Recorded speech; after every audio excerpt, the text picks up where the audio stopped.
Today, I'm so excited to have one of my favorite CMOs here with me, Ed Breault. And Ed is going to share with us the economics of winning as well as rebuilding the brand at Aprimo. So thanks for being on the show, Ed. Thanks for having me, Latané. Really, really excited to have you. I'd love to get right into it. Aprimo has been no picnic. So why'd you stick it out? When you believe in something so strong, you want to see it through. So if I could take you back to the beginning, Aprimo pioneered a space. They pioneered a category called marketing resource management and pioneered digital asset management for customer experience and saw great value and rapid growth.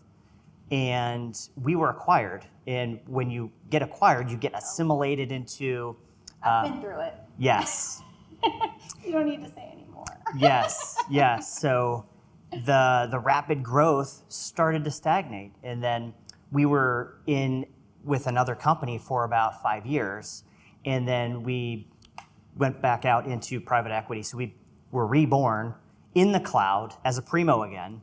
And it gave us a chance to build again for the future and reimagine ourselves, reimagine our brand and our product and our company.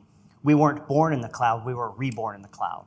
So it was a comeback story that I really wanted to write and get this story out into the market and be along the journey with it. So you have to rebuild this entire brand. Yes. What do you do first? I think Yes. There's so many things you can do. The sequencing of it to me is pretty critical. How do you think about that? Yes, there's that Dr. Seuss book, Other Places You Could Go. And we had to think about where do we want to go? We had to do a lot of introspection. Who are we? Who do we want to be? What does the future of this brand look like? So we did look back at who we were, and we did a lot of research on the market. We did a lot of interviewing with our current customers and a lot of visioning too. So we really had to establish who do we want to be, because what we want to do is pull our customers, pull marketers, experienced leaders into the future. So you had to do a lot of who are we type of analysis. And we did that, and you go off in many different directions, and there's a lot of personalities that you're dealing with and opinions and a lot of consensus that needs built. And eventually you go through this brainstorming of who you want to be again and create that vision and sell it and create this identity. So you have to have reestablished identity. So we had to answer that question, who are we, who do we want to be? It's interesting because on the one hand, I think you want to get consensus and buy-in. Mm-hmm. But on the other hand, sometimes if there's too much consensus, it becomes so watered down. Yes. Not differentiated. Yes. Sometimes you can't do surgery on yourself, so you actually have to bring in a professional. So we had to get out of our own way. And there is an individual we worked with, he's from Amsterdam. We asked him, I called him our brand counselor. We needed some brand therapy. Love it. Yes, and this individual, he talked and interviewed with everybody and tried to pull out the brand essence of who we were. And then he went away and did his magic and came back with some options for us to consider. And from there, we got out of our own way, and we picked through this analysis who we then wanted to become. I want to dig in on go-to-market because a lot of our listeners and viewers are all about go-to-market. So you reimagined your brand, which is awesome. How did you then reinvigorate the overall go-to-market? Absolutely. Go-to-market, sales and marketing alignment is the difference between losing and winning and the difference between the health of the business. So what we had to do is go back out into market. We didn't have a full baseline of data as Aprimo again, so we had to go and establish that baseline. When we got back into market, we realized there's a whole bunch of more competitors that we're dealing with that we didn't have to deal with before. Gotcha. Because all these markets are converging. The space around content, digital asset management, marketing resource management, product information management, our product categories has seen an explosion of competition. Oh, I hear you, brother. 7,000 Martech tools. Yes, yes, that is no joke. And it's amazingly confusing, not just to keep up with when we're doing our competitive intelligence and how we differentiate and how we create value propositions for differentiation, but then also to our prospects and our customers. They're wading through this sea of potential technology solutions. So we had to go out there and really reestablish a baseline. And when we did that, we did a lot of win-loss analysis. We found out what worked, what didn't work. And also we had this brand, and I say it all the time to my team, be careful what you wish for, because we got it. The audiences showed back up. Our conversions on our website were just getting crushed with a lot of traffic. So our new challenge now was to figure out what's the good traffic, what's the bad traffic, how do we monetize that traffic, and how do we grow an audience, and then how do we get good commercial activity out of that audience. Yeah, one of the things one of our customers told me is, she said, Latané, you can't love every lead. Yes, yes. And so this notion of like not loving every lead and how to start to prioritize. And so what did you use? How did you kind of wade through that process? Yes, we looked at a lot of the win-loss data, and we had to get to a metric, a key metric of success, and that was win rate. Win rate for us was what transformed how we went to market, and we backed out.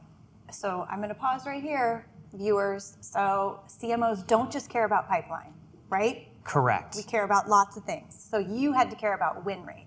Yes, and I care about win rate because it's within our go-to-market integration with sales and marketing. My job's not done when I hand over leads and opportunities to sales. I have to see that all the way through to bookings and conversions. So if we're not winning as a team, then I'm not winning as a marketer. Sure. And I know you guys are big on challenger sale. Yes. So how did that, I guess, incorporate with your win rate problem? Absolutely. We had to change the game. All the data that we analyzed, we realized that when we got in the deals early, we had the opportunity to reframe the buyer. So they may have been looking for a content management platform, didn't realize their challenges were that delivering on the customer experience actually takes all this behind the scenes work and consistency at scale across a brand.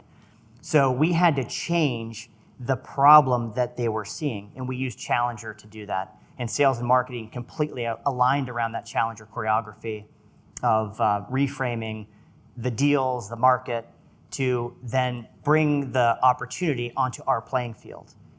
And it gave us the advantage. And I think I know you've explained to me this notion of the economics of winning, which I absolutely love. Yeah. And my understanding is it's a combination of challenger, getting there early, because what is it, a 78% higher win rate for Yeah. the first person who gets there, something like that. Maybe that might be latistics, but Yeah, depending, Would it make 57% of the Okay. way through before they become known, before they do that hard conversion, and that deal ends up in your pipeline. But there's a huge amount of effort that they already went through, informing themselves, learning, discovering, shaping what they think their solution is. And that's when they say, hey, I need this, but do you have the opportunity to influence that much at that point? Probably not, because there's already a lot of consensus with these long consideration cycles happening. So yeah, 57 to 80% of the process is already over before you even show up to the game, yeah, right? which sucks. You're at a disadvantage. So I know when I spoke with your team, they said that you actually said, we're not doing any more RFPs, which is a risky move. Yeah. But I love it. So we still do RFPs, but we don't do all of them. We only do the ones that we know we can win, because it's that be careful what you wish for.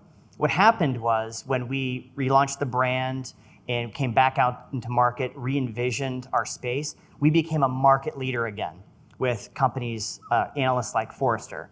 So we were a leader in 3 Forrester waves. Oh my God, that's incredible. The leader's wave in 3 waves. So what happens now when organizations are looking for solutions, they'll start shopping, then they'll work with their procurement department. Procurement is going to do the research too. And they're going to see that the leaders weren't included, and they will force the leaders to be included in on the RFP. So what happens now is that you just become what we like to say column fodder. Yeah. Fodder. So we're just there because we're the leader. But are we going to win? Are we going to expend all these resources, sales and marketing and research to respond to the RFP to just lose? And you can't fight all the battles. You have to pick your battles. So that's when we said stop. We're going to put in a process to do a no bid. So we were rejecting these RFPs. And when they go back to the company and they go, that makes them want you more. Yes, exactly. They'll say, whoa, why don't they want this deal? Why don't they want us? We're a major brand. Why wouldn't they want us? Right? So you can't fall in love with the lead. You have to go after the leads that you want to win. And so that really started the challenger process early for us. Now, how did you get air cover all the way from the board down through the organization to be able to make that bold move? Data. Data wins in the boardroom. That's clear. If whoever has the data can tell the best story with data, it's proven, it's substantiated, will get the nod of the board, of my boss, the CEO, to go in a direction of change. So I love making up terms. We all love making Yes. up terms. We'll talk about that later. But Sure. You have a term that I now use all the time, Yeah. which is the total addressable in market, the TAME. TAME. The Yes. TAME. So educate everyone on the TAME. Yes, TAME. So, as marketers, as companies, when we're doing our market fit and our strategic planning, we're always asking, and my board of directors, my CEO is always asking, what's the total addressable market? What's that total possible opportunity out there? And we do that analysis. We get our data from Hoover's and from other data sources, and we're building these models of total addressable market. That's great. And then we build out our territories and see where there's opportunity. But is it commercial opportunity? Meaning, are they in market right now? So the economics of winning come into play whenever you only go after what's in market versus the total. You can't go after everything. You have to be very precise, very targeted, and load up all the resources you have on the most winnable in-market opportunities. So TAME is our new boardroom and strategy planning metric. So the economics of winning comes down to data and understanding your TAME, but more importantly, your TAME, which is the addressable market that's commercially available to you right now, and then setting a strategy that says we're only going to worry about the TAME and be aligned around that. Correct. Love it. Yes, it aligns all the resources of sales, marketing, the company to go and win together. How has that changed some of your conversations and even your planning? It just changed yesterday. Yes. So the planning process, we tiered all of our accounts, tier 1s, 2s, and 3s, geographically, by industry, et cetera. So as the in-market opportunity changes, so does the tiering of our accounts. So it's this constantly evolving towards the in-market opportunity. So it's a constant change. So there's no static. So as an AE, I don't inherit like a static list of accounts that it's rotating based on intent, I would assume? Exactly. Intent, and we're also looking at engagement. So intent, engagement, and the look-alike models for what winning is. So at Sixth Sense, we talk a lot about the dark funnel and lighting up the dark funnel. Love that term. Yes. I know. I saw your slides. They have like fire coming out of them. The dark funnel is lit with Sixth Sense. The dark funnel is lit. We love to say that. Yeah. I love it. And how has lighting that dark funnel helped your win rates? Back to the original problem. Well, you know more, right? That's what we want to do. There's this unanswered, unknown out there, and it's really where are those opportunities? So that 57% of the process, we're now able to, now that dark funnel is lit, see them at 5% and 15% and 20%. And so now that we can see into the dark funnel, we can prepare. So preparation to win. So what does that mean? It's everything from backing out from the account and us saying, when we're creating experiences, what do we want that experience to be like for this opportunity, for this account? And so we can do everything, all the infrastructure for experience, setting up the landing pages, the content, the creative, the layout, so that we can then go and buy media around that in-market opportunity and let them follow the yellow brick road down to us throughout that 57%, this whole time, us influencing them, buying the brain cells. So when they convert, it's ridiculous to see them convert when we've watched them in the dark funnel, making their way down. It's mind-blowing. I think you guys told me that you had an RFP that you knew the day you were going to get it, or something crazy like that. Yes, you could literally see it crawling towards you, and you can almost you predict. It's predictive demand. It's predictive analytics. You know this is coming your way, but here's the thing: you have to be able to action it. It's not one thing just to see it. You have to know what are those actions, those processes, those steps to mobilize your team, get everybody on board to create that experience, and then have them walk down the path that you create. Yeah, you have to. It's a pretty big change management exercise to not just watch it, but like you said, have the creative, have the content, which, to be honest, interestingly enough, is, I think, why we all love marketing. So it sort of allows us to get back to, cool shoes and the stuff we all love. Absolutely. And it's that mindset shift that not just individuals, but the whole company needs to have. Yeah. It's the mindset, the change, throwing out some of the traditional methods of marketing to make room for predictive, and reactive is not the right word. Responsive is the right word. Responsive experiences to bring those opportunities into your funnel. So I want to switch gears and talk a little bit more about you personally and Sure. your career and mentors that you've had along the way. My biggest mentor is definitely my current CEO. 14 years ago, I started with Aprimo. And Aprimo was intensive about your first days at the company. We had a 2-week intensive boot camp training. And if you don't become Aprimo certified, then you're not exactly going to, you're not qualified, right, for your role, your responsibility. So you don't go anywhere until you pass the certification. Which is a big, it sounds daunting as an employee, Huge. but it's also a big investment as a company to put into Yes. people and getting them ready. Exactly. The onboarding, within your first 14 days at a company if they're invested in you. And I knew that was, they were investing in me. So I'm there. It's the second week. I have to take my certification exam that Friday, and I'm burning the midnight oil. It's about 10 p.m. I'm pretty sure I was the only one, other than maybe some of the folks, the cleaning crew in our headquarters.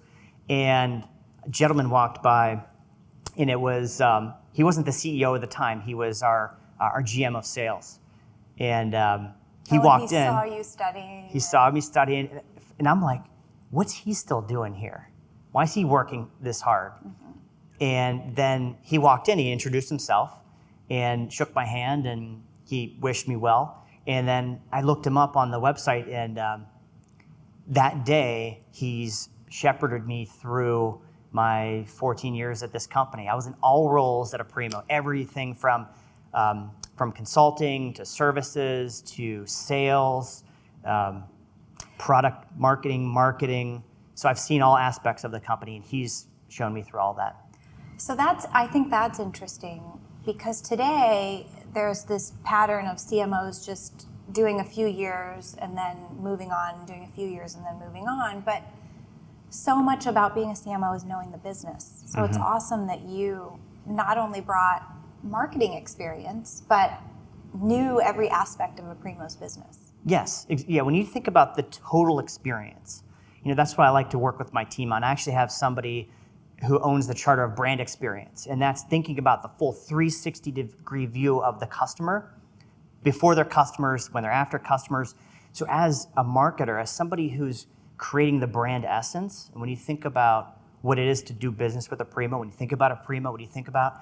It's the entirety of the experience, because our customers and even prospects don't see our channels. They see our brand. They feel our brand. They don't separate, that was sales, and that was BDRs, and that was... Yes. Otherwise, it's dysfunctional and it's inconsistent. So, yeah, to be able to see and understand and empathize what my customer success team feels, my product management team feels, understand how they operate and what drives them, their motivators, and the constraints that they're under, I'm able to do a better job of building and growing my brand. Yeah, and so you see your role as orchestrating all of those functions, basically. Really understanding it all, orchestrating it, being a feedback loop, making sure that we've got great interlocks in terms of communication and handoffs and consistency internally, and then creating that experience externally. So one of the things I think is interesting is Aprimo's in Chicago.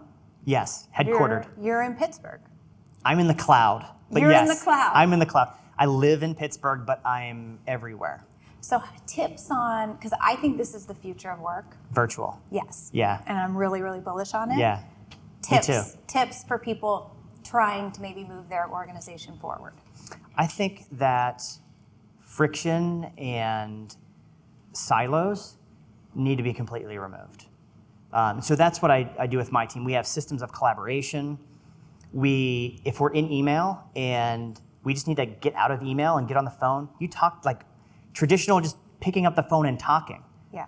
So we use great collaboration tools, a lot of video conferencing, a lot of set cadences with meetings, and we have something that I love doing, which is a marketing roundup, which is driving a strategy, super secret, I'll share with you right now. Inside out marketing is what I like to do. So before I ever market externally, I market internally throughout the company. Sure. So we have our marketing roundups, and it's all video. We're video first, so we're highly visible, video, conversational, and the best thing you can do is leverage the entirety of your company and not be a black box. Transparency is what I like to say. Another way is sunlight is the best antiseptic. If you can see it, you can clean it up, clear it up, and then you clean up the clarity in people's minds about what is marketing doing.